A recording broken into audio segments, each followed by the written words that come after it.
신할 쪽을 좀 마무리하고요. 하겠습니다. 이스라엘이라는 나라가 평화가 없고 끊임없이 전쟁의 연속이죠. 이제 우리 인간이 얼마나 무지하고 얼마나 어리석은가를 볼 수 있는 부분인데요. 어떤 이스라엘이라는 나라가 저처럼 전쟁 속에 항상 노출되어 있는 원인은 어떤 지형적인, 물론 그 지형적인 특색의 문제도 있고요. 또 어떤 팔레스타인과 관계 문제도 있습니다만은 가장 중요한 것은 하나님 부르심이죠. 그러니까 어떤 이스라엘 백성들이 예수 그리스도를 구자 주님으로 영접을 해야죠. 그러면 이스라엘은 평화가 있겠죠. 이스라엘의 평화가 없는 원인은 첫째도 둘째도 예수 그리스도를 메시아로 모시지 못한 것. 여러분, 여기에 원인이죠, 여러분. 그런데 우리는 알고 있는데 이스라엘 사람은 모르잖아요. 참 어리석죠. 물론 이제 그것 때문에 막강한 군사력과 정보력을 가졌습니다. 여러분, IS라는 그 사람들 얘기를 들어보면 미국도 무섭지 않고 서방 연합군, 유럽의 연합군 이게 무섭지 않대요. 제일 무서운 나라가 어디냐면 이스라엘이에요. 이스라엘의 정보력과 그 어떤 게릴라전이랄까요? 이런 것들에 능한 민족은 이스라엘밖에 없으니까 다른 민족은 연합군이 와도 무섭지 않고 좀 피해를 보는 것은 있는데 괜찮다는 거예요. 근데 그들이 얘기한 얘기예요. 근데 그들이 얘기한 걸 들어보니까 가장 무서운 나라는 이스라엘밖에 없대요. 그만큼 전쟁을 통해서 수많은 이런 과정을 거치면서 이스라엘 나라가 전쟁에 능한 나라가 되고 군사력 어떤 면이나 정보력의 문제에 있어서요 대단한 민족이 됐습니다. 여러분, 세계 지금 정보력 싸움이 대단하고 좀 치열합니다만은 정보력적인 측면에서 이스라엘이 한 세 번째 안에 들어갑니다. 이렇게. 여러분, 그 바티칸이라고 하는 로마 그쪽하고 그다음 미국의 정보력과 이스라엘의 정보력이 대단합니다. 그 사람들 얘기 들어보면 타의 추정을 불허할 정도로 정확하게 꿰뚫고 있습니다. 다른 나라에서 어떤 시리아나 이런 레바논의 대통령의 여러분 어떤 일화가 있는데요. 병기까지 침투되어서 그들의 어떤 변이랄지 소변들을 가지고 그 사람들의 생존력, 언제 어느 때까지 살 것인가까지 정확하게 검사를 해서 공격하게 되는 그런 것들을 보게 되거든요. 그래서 그때 그런 예화가 나왔었죠. 그때 시리아의 어떤 대통령이가 그 사람이 언제 죽는다 이게 탁 비밀로 해서 알게 되고. 그만큼 이스라엘의 정보력은 대단한 정보력입니다. 그게 바로 이제 어떤 각종 전쟁을 통해서 그렇게 할 수밖에 없는 거죠. 근데 한 가지 놓친 것은 그렇게 이제 그것이 좋은 부분이 됐습니다만은 그러나 그럼에도 불구하고 평화가 있냐 이거예요. 평화가 없어요. 참 이게 아쉽죠. 바로 예수 그리스도를 구주와 주님으로 메시아로 영접하지 않는 것. 그래서 여러분 지금도 예루살렘 이런 그 성전 아시죠? 그게 여러분 이스라엘 게 아니죠. 이게 안 된단 말이죠. 그러니까 이게 평화가 있을 수가 없는 거죠. 같은 나라 땅 안에 여러분 이상한 종교가 들어와 있는 것이죠. 그러니까 이게요 어떻게 하나가 될 수 있어요? 계속 그 종교적인 분쟁의 문제가 발생하는데 거기 전쟁도 하게 되고 여러 가지 어려움을 겪게 되는 이유는 예수 그리스도를 구주와 주님으로 영접하지 않는 그 사실. 여러분 이게 분명한데 우리 사람들도 마찬가지고요. 또 여러분에게도 어떻든 하나님은 끊임없이 우리에게 돌아오라고 어떤 어긋났거나 좀 이렇게 하나님을 떠나 있으면 끊임없이 말씀하시죠. 끊임없이 말씀하시는데 우리가 끊임없이 말씀하시는 음성을 듣지 못하는 거예요. 또 우리에게 주신 복 같은 것도 은혜로 우리가 받아들이고 감사하고 해야 되겠는데 이걸 모르는 거예요. 그러니까 여러분 하나님의 큰 복을 못 보니까 아주 그런 것들이 안타깝게 되고 또 하나님께 우리가 온전히 우리를 드리지 못하니까 하나님이 예비하신 복들을 못 누리게 되는 이런 안타까움도 있죠. 여러분 그게 아마 여러분 개인적으로 신앙생활 하시고 인생을 살아가시면서 나는 똑똑하다, 나는 이렇게 뭐 대단하다 할지 모르지만 하나님의 관점에서 우리를 보면 손바닥 위잖아요. 손바닥 위에서 있는 건데 우리는 이걸 모르는 거예요. 여러분 시나리라는 곳도 마찬가지입니다. 이 시나리라는 곳은 지금은 이게 바벨론의 옛 이름이 되었고 이제 이런 것들이 상당히 많은 공격도 받게 되고 또 지난 우리 금요일 공부했던 것처럼 어떤 수메르 문화의 문명을 꽃피웠던 곳입니다. 최초의 도시국가를 수립하고 최초의 문자를 사용하고 최초의 법전을 제정하고 최초의 학교, 교육을 했던 곳이 바로 이 시날 땅입니다. 대단한 민족이죠, 여러분. 대단한 민족입니다. 여러분 하무라비 법정이 나오기 500년 전에 이런 법정이 나왔다고 한다면요, 여러분 대단한 민족이죠. 여러분 우리나라가 한글이죠. 창제를 하셨는데 물론 세종대왕이 이 한글을 창제하셨습니다만은 이 한글에 이게 좀 접근을 들어가 보면요, 이것도 또 이런 어떻든 상형 문자와 수메르 문자와 이런 또 그런 관점과 이렇게 좀 일맥상통하는 문제도 있고요. 대단한 부분입니다. 세계 최고 어려운 언어가 어떤 한글, 중국어, 히브리어, 이 최고 어렵다고 그러잖아요, 여러분. 영어가 우리는 어렵습니다만 실질적으로 어려운 영어보다도 더 어려운 게 한글이에요. 그 다음에 중국어고 그 다음에 히브리어가 어렵습니다. 그만큼 우리는 대단한 민족이에요, 여러분. 우리는 한글을 정말 멋지게 쓰잖아요. 자유자재로. 얼마나 대단한 민족이냐고요.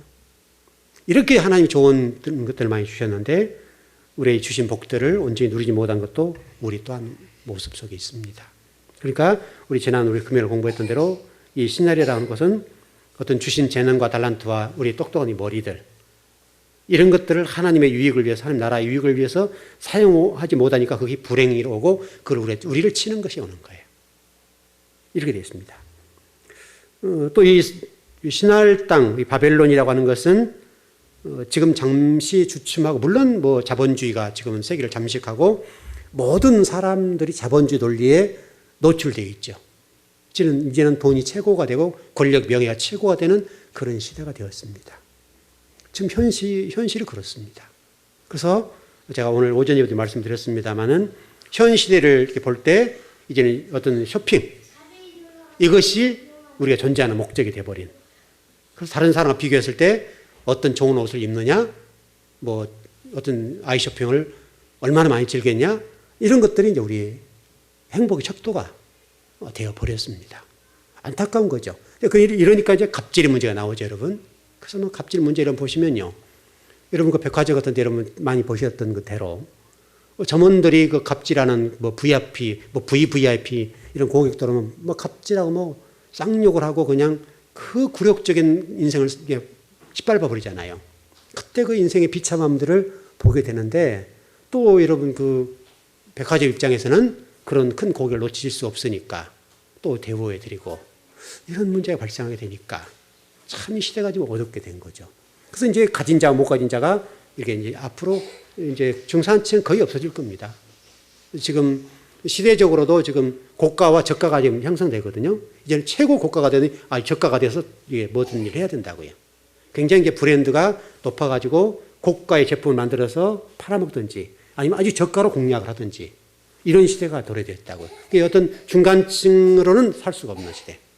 그래서 중산층도 없어져 버리고 중간 정도의 가격으로는 승부가 나지 않는 그런 시대가 지금 도래됩니다.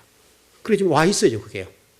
그래서 우리나라도 그게 상당히 타격을 받게 되고, 그래서 뭐 여러분 잘 아시는 스마트폰 같은 것 이런 것들이요, 이제는 저가면 고가가 승부를 하는 거예요.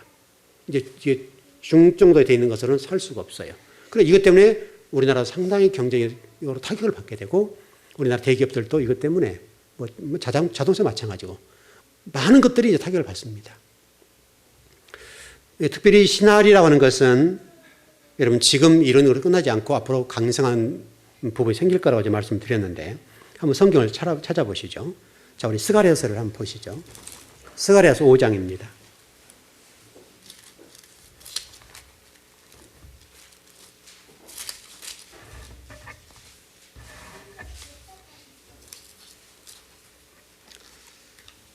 다른 어떤 뭐 날아다니는 두루마기 환상에 관한 문제고 예방 문제가 나오는 문제입니다만은 여러분 그 1절, 2절을 한번 보시고 그 다음에 11절, 9절을 이렇게 9절, 11절을 한번 보시죠.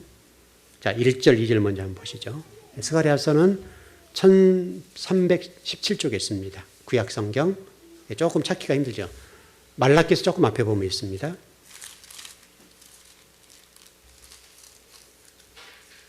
예. 말라기서 앞에 보시면 5장입니다. 한번 보셔야 됩니다.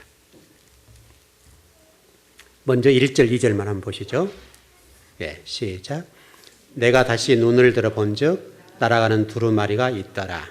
그가 내게 묻되 내가 무엇을 보았느냐 하기로 내가 대답하되 날아가는 두루마기를 보았나이다. 그 길이가 20규빗이요 너비가 10규빗이니이다. 그 다음에요 9절을 한번 보시죠. 자, 시작. 내가 또 눈을 들어 본즉 두 연이 나오는데 학의 날개 같은 날개가 있고 그 날개에 바람이 있더라. 그들이 그 에바를 천지 사이에 들었기로. 그 다음 10절부터 쭉 11절까지요. 시작. 내가 내게 말하는 천사가 내게 묻되 그들이 에바를 어디로 옮겨 나가니까 하니 그가 내게 이르되 그들이 신할 땅으로 가서 그것을 위하여 집을 지으려 함이니이다. 준공되면 그것이 제 처소에 머물게 되리이다 하더라. 이 얘기는 중요한 얘기입니다. 여러분, 이때 당시에 바벨론이라는 나라는 이 스가랴서가 선지자가 활동할 때 유명무실하게 됐습니다. 이미 망했죠. 망했던 상황인데 이 말씀이 선포되고 있습니다. 그러니까 이 말은 과거 바벨론 얘기를 하는 것이 아니라 다가올 미래의 바벨론 얘기하는 것이죠. 여러분 이해되셨죠? 그러니까 지금 이미 이 스가랴 선지자가 이 말씀을 받을 때는 바벨론 멸망했습니다. 유명무실하죠. 있으나 없는 거죠.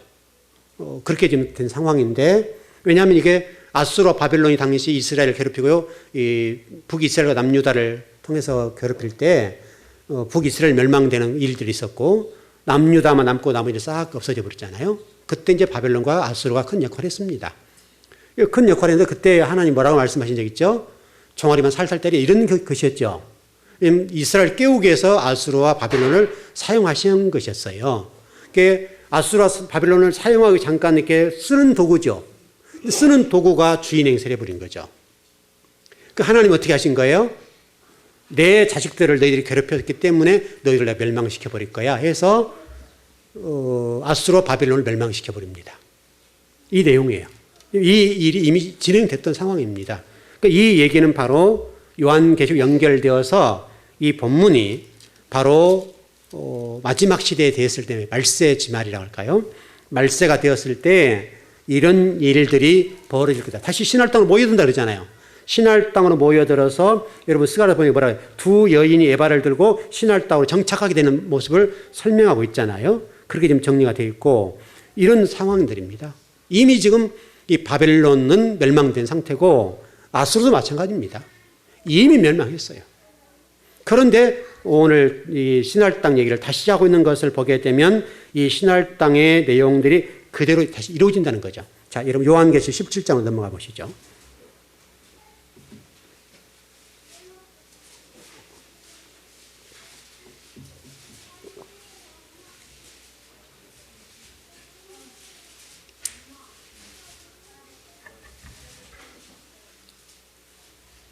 요한계시록 17장 5절에서 8절입니다. 아까 스가랴 얘기를 하고 있는 거예요. 예, 시작. 스가랴의 환상은 악이라. 맞습니까? 맞죠? 네. 네, 다시 한번 시작.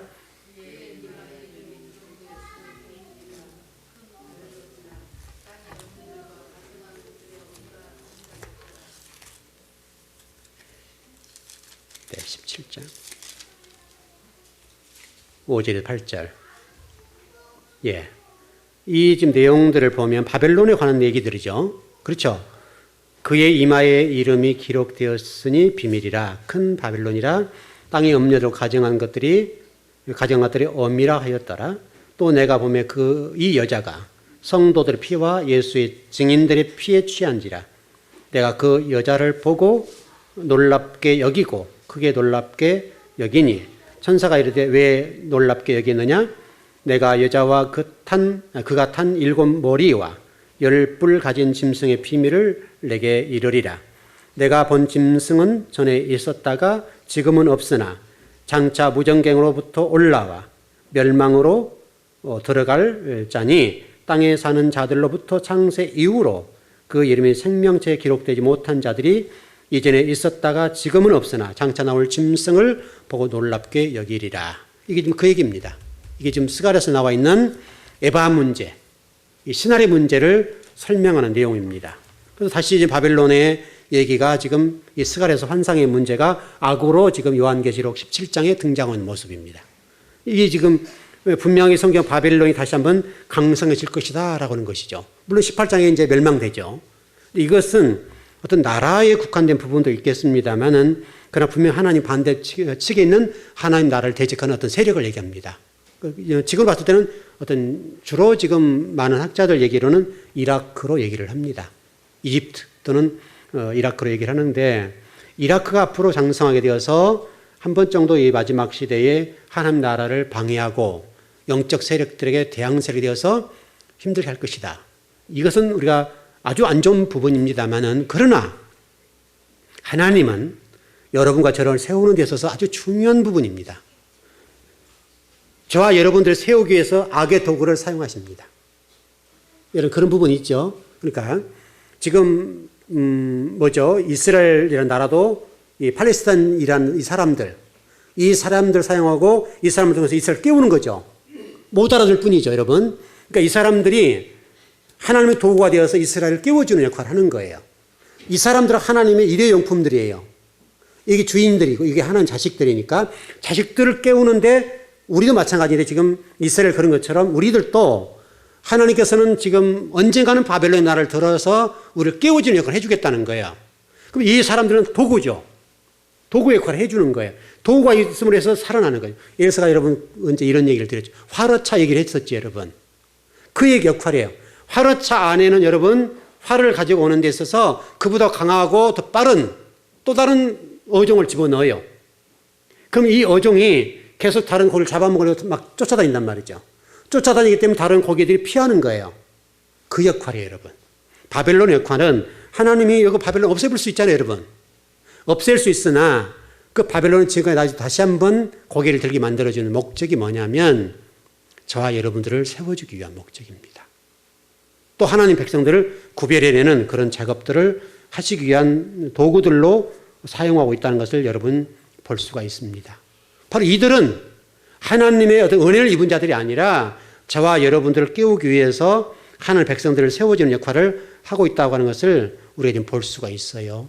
그러니까 여러분에게도 주어진 어떤 어려운 문제를 그렇게 보라 이 말이죠. 어려움이 목적이 아니라 어려움을 통해서 우리를 깨워주는 역할이에요. 그러면 여러분 간단하죠, 여러분. 자꾸 우리는 어려움 속에 빠져서 어려움을 겪습니다만은 어려움은 분명히 그 어려움 속에 하나님의 답이 있고 문제 해결할 만한 그걸 통해서 복되게 만들어주는 그런 것도 있다고 하는 것을 여러분이 좀 잊지 않았으면 좋겠어요. 그러니까 여러분들이 그 어려움에 빠져버리면 힘듭니다. 모든 사람들이 다 어렵고요. 성들도 어려운 부분이 있습니다만은 그 어려움에 여러분들 너무나 들어가서 깊이 힘들게 하지 마시고 그 어려움 속에 뛰어나와서 하나님이 무엇을 보고 계신가를 보면 됩니다. 그러면 오히려 굉장히 복입니다. 그게 엄청난 복이죠. 하나님 여러분을 사랑하는 어떤 도구를 사용하시잖아요. 그럼 여러분이 복이잖아요. 주인공이 여러분이니까. 우리는 여기를 보지 말고 요걸 보셨으면 좋겠어요. 하나님과 여러분 관계를 보시면 좋을 듯 싶습니다. 어떻든 그렇게 좀 바빌론이 분명히 한번 역할을 하게 되는데 이 역할들을 할 때 여러분들이 잊지 말 것은 굳건한 진리 말씀 붙잡고 쭉 나가시면 됩니다. 여러분 아마 집에 가시면 에레미야 52장을 한번 읽어보십시오. 52장 12절부터 쭉 한번 읽어보시면 이런 어떤 바벨론의 문제에 이게 잘 나와 있습니다. 뭐 시간이 지금 벌써 절수로 지금 보면 굉장히 많은데 절수가 12절부터서 23절까지 읽어보시면 돼요. 그러니까 읽어보면 그런 내용들이 잘 나와 있습니다. 이 시간 다 그 부분은 읽을 수가 없으니까요. 어떻든 여러분 오늘 좀 오후 예배를 드리면서 한 가지 좀 정리를 하십시다. 이스라엘 통해서 제가 일전에 이스라엘 평화가 없다는 설교를 한 적이 있었던 것처럼 이스라엘 평화가 없습니다. 이스라엘 평화가 없는 이유는 하나님이 이스라엘을 깨우기 때문에, 왜냐하면 또 이스라엘이 하나님께 돌아오지 않기 때문에, 돌아오지 않는 것 가운데 핵심이 뭐냐면 예수 그리스도를 구주와 주님으로 믿지 않기 때문에. 여러분들은 지금 예수 그리스도를 구주 믿는다는 것은 엄청난 복입니다. 엄청난 복일 뿐만 아니라 여러분들 굉장한 은혜를 받은 거예요. 우리 성정과 우리의 이 마음 땅들이 예수님을 우리 구주 주님을 영접할 만큼 그렇게 깨끗하지 못하고 선하지 못해요. 그 은혜예요, 은혜. 하나님이 주신 은혜입니다. 이 은혜를 여러분과 제가 잊지 않았으면 좋겠어요. 여러분, 저 같은 사람 목사를 불렀잖아요. 여러분, 그렇지 않습니까? 저 같은 사람에게 잘하면 공무원을 해먹었으면 좋겠다. 그 꿈을 꿨거든요. 공부를 좀 했으니까 좀 공부하면 뭐 공무원은 되겠지. 이 정도. 이제 그게 부모님 생각이고 저는 좀 정치를 해보고 싶었거든요. 근데 뭐 그때는 정치가 뭔지 몰랐습니다만은 그때는 제가 좀 정치의 꿈을 좀 꾸어봤는데 어떻든 그랬어요. 지금 목사가 됐잖아요. 여러분, 제가 시골 땅에 자라서 지게질 일하고 농사 짓고 이랬던 사람이 목사가 되었으니까 이건 개천에 용난 거죠. 아주 시골에 여러분 전기도 안 들어온 곳에 살았단 말이에요. 제가 전기도 안 들어온 곳에서 중학교까지 호롱불 매서 공부하고요. 시커멓게 이렇게 하고요. 그런 거 공부했다고요. 물론 스몰 지구이기 때문에 전기가 안 들어와 버렸어요. 그런 원인도 있습니다만은 어떤 저녁에 이렇게 밝히기 위해서는 항상 호롱불을 켜고, 여러분 그때 그 등유 아시죠? 지금 그때 석유라 그랬어요. 석유에서 이렇게 심지에서 불 피우고 그걸로 사를 공부하고 그랬어요. 근데 중학교 졸업할 때까지 그랬단 말이죠.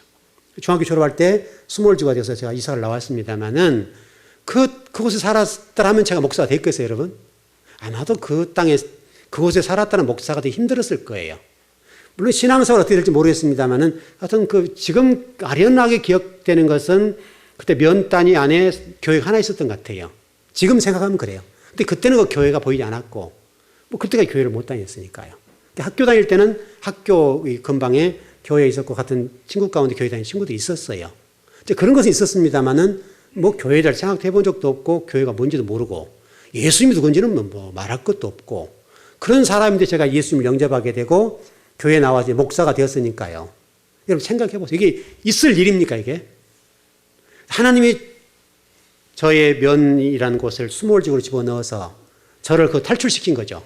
애굽에 나오듯이 해가지고 도시를 나게 만들어서 도시 문화를 접하게 되고, 여러분 저는 그때 기차가 뭔지 몰랐다니까요.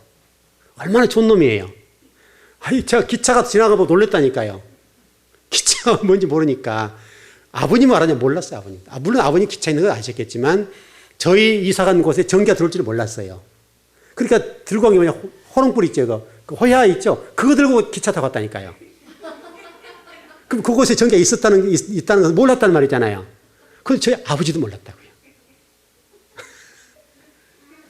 그렇게 살았어요, 그렇게. 얼마나 다른 사람이 봤을 때는 웃었겠어요. 그때 가난하고 힘은 들었지만은 제가요, 아버님이랑 아버지랑은 큰 화물차에다가 나무 싣고 집 다 부숴가지고 그거 싣고 이사 간 곳을 가고요. 저하고 식구들은 애들은 전부 다 기차 타고 이사 간 곳을 갔거든요. 근데 그 거리가 상당히 먼 거리예요. 먼 거리인데 이 전기 들어온다는 사실 모르니까 그때 여기 호야 있죠, 여러분 호야 아시죠? 이 바람맞이 해주는 이렇게 유리로 돼 있는 거, 그 호야라고 그래서 지금 뭐라고 하는지 모르겠습니다. 나는. 맞아요? 네, 하여튼 호야였어요. 그거를 들고 기차를 탔으니까 여러분 생각해 보세요. 기차를 탄 사람들이 얼마나 우리를 우습게 봤겠어요. 저 사람들 어떻게 어디서 살았기에 호야를 들고 기차를 탔으니까. 물론 그때는 기차가 비둘기호 있죠, 여러분.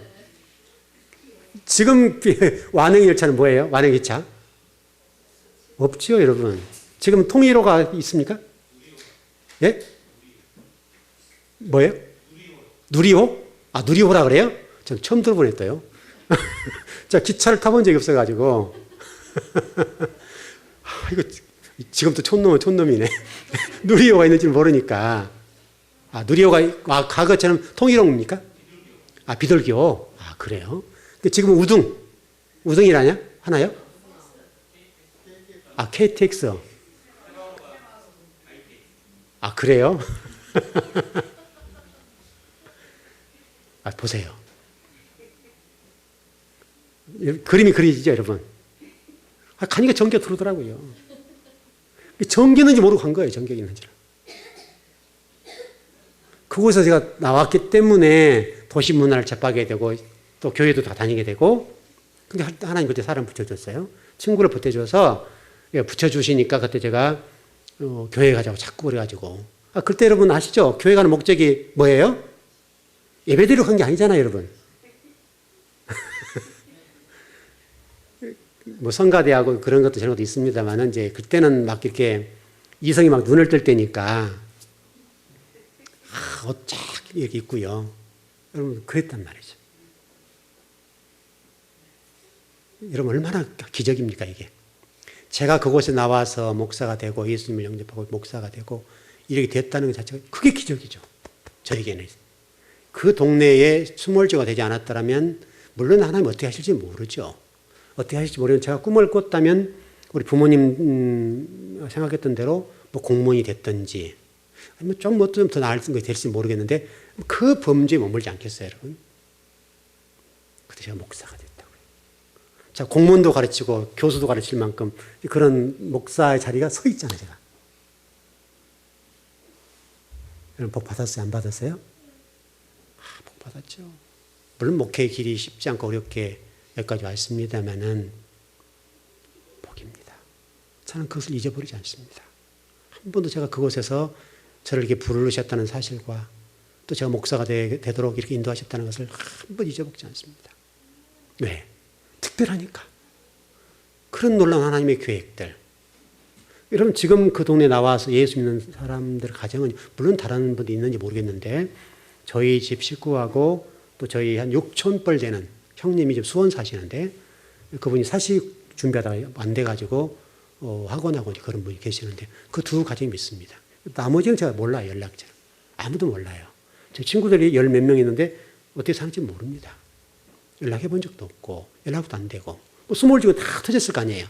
그런 부분이 있고 그래서 저는 과거에 친구가 없습니다. 제가 뭐 교회 다니고 그런 것도 좋아하지도 않지만 그렇게 되고 그런 겁니다. 어떻든 좀 정리를 해보자면 여러분이 지금 이 자리에 지금 식사하시고 좀 약간 졸린 시간도 되고 그럼에도 불구하고 이 자리에 앉아있다는 것이 여러분 뜻대로 된 겁니까? 하나님 부르심입니다. 여러분 감사하십시오. 여러분이 지금 이 자리에 앉아있는 것 자체가 기적입니다. 이 화려한 이 시대에 여러분 이 딱딱한 의자에 앉아서 말씀을 듣고 이렇게 있다는 자체가 이게 놀라운 일 아닙니까? 제가 하루 종일 공부를 하고 말씀을 연구하는데 여러분 그게 기적이라니까요. 그게. 저 같은 사람이. 이게 머리가 좀 돌아가면요. 제가 돈 벌이는데 발 빠를 거 아니에요. 지금. 만일에 제가 그쪽에 인생을 살았더라면 얼마나 그쪽에 발 빠르게 움직였을 것 같아요. 그러면 제가 혹시 지금 여기 이 자리에 이 지구상에 없을 수도 있어요. 저희 유전자로 봤을 때는 저희 가게도 유전자로 봤을 때는 있을 확률이 많지가 않아요. 저희 작은아버지 49이 돌아가셨어요. 저희 아버지 55이 돌아가셨어요. 저희 작은아버지 한갑을 제가 가본 적 없으니까 한갑을 셌든지 안 셌든지 그 정도. 60이 나이에 돌아가셨어요. 그렇게 보면 저도 그런 어떻든 유전자적인 측면에서 하나님 부름받을, 하나님의 어떻든 지옥 같은 어떻든 그렇게 부름받을 확률이 훨씬 많아요. 근데 지금 예수님을 믿게 되고 목사가 되고 물론 삶도 절제하고 먹는 것도 절제를 합니다만은 그런 일단 제가 술 담배 하는 것만 복이잖아요, 여러분. 여러분 술 담배 하는 게 복인 줄 아시죠, 여러분? 엄청나게 복입니다. 그러니까 여러분이 지금 예수님 믿는다는 것이 어마어마한 복인 거예요. 그러니까 여러분 현실 삶 속에 어려운 부분이 있습니다만은 그 어려움은 여러분들 더 깨워주기 위한 거라고 생각하시고 도전해 가십시오. 여러분 살아남은 거 기적이죠. 우리 김호 집사님도 지금 작년에 그 송국영심에 드리면 나가시면 그러더라고요. 우리가 제일 복 받았습니다. 그러더라고요. 사실이죠. 저 살아있잖아요, 지금. 여러분, 두산그룹이 정리 엄청 했거든요. 지금 굳건하게 살아있어요, 굳건하게. 엄청나게 쉽지 않은 거예요, 여러분. 수많은 사람들을 이게 한두 명 자른 게 아니라 그냥 한 기업을 잘라내버렸어요. 손발을 다 잘라내버렸다고요. 그랬는데도 그 기회에 머물러 있는 것 자체가요. 이건 엄청난 사건이에요. 엄청난 사건. 하여튼 우리 성도를 지금 작년에 명퇴된 분 없죠? 우리 교회가 물론 직장생활 하시면 많지는 않습니다만 명퇴된 분이 한 분이 없단 말이죠. 우리 교회는. 다 오히려 더 잘 되고. 올해도 보니까 그렇잖아요, 여러분. 다 어렵다고 그러는데요. 다 아둥바둥하지만 살기는 살고 있고. 복입니다, 여러분. 이게 신할입니다, 신할. 여러분은 끊임없이 하나님이 신할을 줄 겁니다. 그런데 그 신할은 원래 바벨론 바뀌어서 문제가 됩니다만 고함소리라고 그랬어요, 여러분. 고함소리. 이 우리 내면 속에서 깊은 곳에서 하나님의 울부짖고 우리에게 말씀하시고 탄식하시고 진리를 우리에게 깨워주시는 그 음성을 들을 수 있는 영적 예민함. 이걸 가지면 돼요. 이게 육적으로 바뀌고 자본주의적으로 바뀌면 이게 고함소리가 바벨론이 되어서 하나님 저주의 대상이 악을 골짜기 되어버리는 거예요. 근데 이게 소망의 문이 되셔야 돼요. 여러분 얼마나 기가 막힌 말씀입니까? 여러분 소망의 문이라는 자체가 절망과 낙담과 도저히 헤어날 수 없는 상황 속에 있습니다만 하나님이 그 악을 골짜기 여러분 어떤 어려운 문제를 소망의 문으로 만들어 주겠다는 것은요. 희망 중 희망이고 비전 중에 비전이 있잖아요. 농사가 잘 되게 해주고 사업장의 복을 자녀의 복을 주시겠다. 여러분 그보다 더 큰 복이 있습니까 여러분?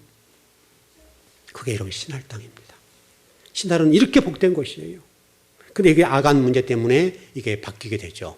그래서 악을 골짜기가 되어서 하나님이 심판을 가고 죽임의 장소가 되는 그런 고통의 장소가 되었습니다. 절대 잊지 마실 것은 여러분들이 여러분 자아 속에서 고함소리 또 헌신들 여러분 제물로 바쳐진 존재 여러분과 제가 하나님께 바쳐졌습니다. 그래서 번제단 위에 올라갔습니다. 여러분 나중에 이스라엘 가보시면 번제단들 한번 보실 겁니다. 이렇게 제가 가서 보니까 이런 네모진 위에 뿔들이 났습니다. 이렇게 돌들이죠. 돌들이 되어 있고 그게 제단입니다. 제단이 이제 모형으로 나눴습니다. 지금은 옛날 썼던 것은 이제 박물관에 들어가 있고요.